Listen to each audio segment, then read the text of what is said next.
మన ఊర్లో ఇంటింటి సర్వే నిర్వహించేందుకు బూత్ లెవెల్ అధికారులు వస్తున్నారు. అందరికీ నమస్కారం. ఈయన బూత్ లెవెల్ ఆఫీసర్. భారత ఎన్నికల సంఘం ప్రత్యేక సమగ్ర సవరణ ఉద్దేశమేంటో సార్ చెబితేనే బాగుంటుంది. మిత్రులారా నమస్కారం. ప్రస్తుతం ఉన్న ఓటర్ల జాబితాలో అనేక మార్పులు చోటు చేసుకున్నాయి. ప్రజలు తరచుగా వలసలు వెళ్లడం వల్ల ఓటర్లు ఒకటి కంటే ఎక్కువ ప్రదేశాల్లో నమోదవడం, మరణించిన ఓటర్ల పేర్లను తొలగించకపోవడం వంటి సమస్యలు వచ్చాయి.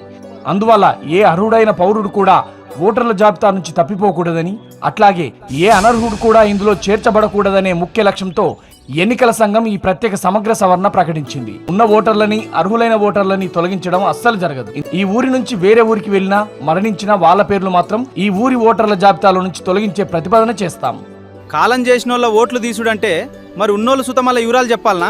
2002 జాబితాలో ఓటు హక్కు కలిగి ఉండి ఇదే ఊళ్ళో ఉంటున్న వాళ్ళ వివరాలతో ముసాయిదా ఓటర్ల జాబితా 31/7/2026 విడుదలవుతుంది.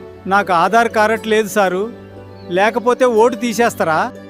రామయ్య, ఆధార్ తప్పని సరేం కాదు.